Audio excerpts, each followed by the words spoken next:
Por una educación que nos enseña a pensar y no a obedecer. Educación, liberadora u opresora.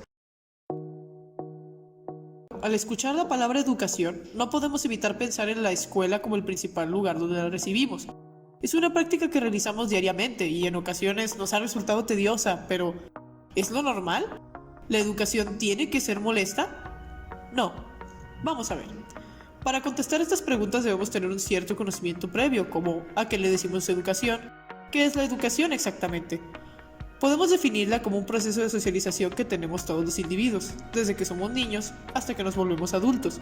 En esta se busca el desarrollo de facultades tanto físicas como intelectuales y morales, con el fin de integrarse mejor en una sociedad. Es como un aprendizaje para vivir. No consta solo de números en una boleta o diplomas de reconocimiento. Es mucho más amplio y complejo, algo que hemos querido reducir en una cosa de forma muy errónea, pero ¿fue así desde siempre o sufrió cambios? ¿Cómo surgió la educación? La educación es parte vital de nuestra sociedad, ya que nos forma como seres humanos y va de la mano con la constante evolución de las sociedades y del hombre. La pedagogía surge cuando se comienza a manifestar la necesidad de métodos y técnicas para el aprendizaje. Los más antiguos se registraron en el Oriente, en países como Egipto, China, India, Grecia y Persia, siendo centrados en un marco religioso, y la tradición judía del cristianismo fue la más marcada en esa época. En Grecia, Sócrates, Platón y Aristóteles se desarrollaron dentro de una nación en la cual el objetivo principal de la educación era preparar intelectualmente a los jóvenes para asumir posiciones de liderazgo en las tareas del Estado y de la sociedad.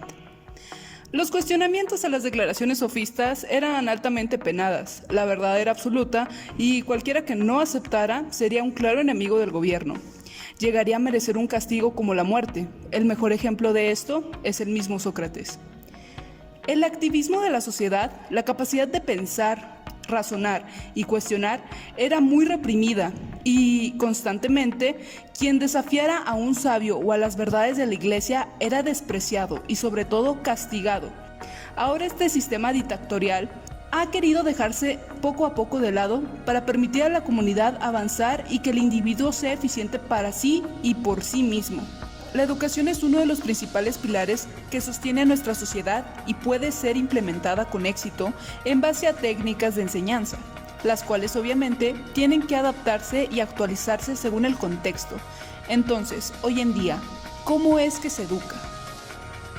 El punto anterior nos lleva a otro un tanto más personal, pues nos trata de explicar el cómo la educación puede variar de una persona a otra. El cómo educar depende del individuo con quien se trata. A esto se le llama educación personalizada. ¿Pero cuándo surge? Surge debido a que cada quien aprende y desarrolla habilidades, valores, creencias o hábitos de diversas maneras. Hay distintas técnicas de enseñanza que pueden adaptarse a cada persona y se encuentran en constante progreso para facilitar y mejorar el aprendizaje a lo largo de los años. Técnicas de enseñanza han sido creadas, desarrolladas y aplicadas en diversas áreas educativas. Estas se encuentran en constante actualización para facilitar y mejorar el aprendizaje de las personas a lo largo de los años. Ejemplo de ellos serían la humanista, la crítico-social, la tradicional, que es la más común, ya que es la más sencilla y rápida para facilitar el aprendizaje a grandes grupos de estudiantes. Y finalmente, la tecnocrática. Con esto llegamos a un punto bastante relevante para nosotros, según quién se educa. Esta pregunta puede resultar extraña, pero lo explico. Múltiples personas han querido dar su opinión y teorías sobre cuál es la mejor forma de enseñar al hombre. En este momento expondremos las ideas de pensadores con teorías diversas, pero que buscan un mismo objetivo: desarrollar al individuo de la forma correcta. Ejemplo de ellos son John Dewey. Fue un psicólogo que nos planteó que el aprendizaje tanto en niños como en adultos se lograba a través de la confrontación de las situaciones problemáticas que pueden tener. Otro de ellos fue el psicólogo y filósofo Paulo Freire, que nos habla del bajo rendimiento de la educación en Brasil, basándose completamente en sus experiencias.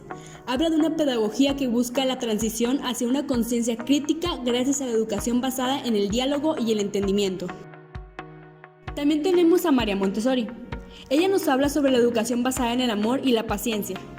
incitaba a que él aprendiera por sí mismo con sus propios descubrimientos a través de material didáctico.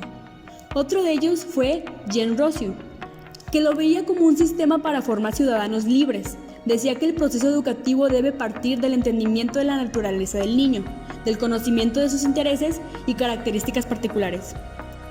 Por otra parte, tenemos a Juan Amos Comenio. Tenía como base los procesos naturales del aprendizaje, la inducción, la observación personal, los sentidos y la razón. La pregunta es, ¿nuestro sistema educativo está verdaderamente ayudándonos a pensar?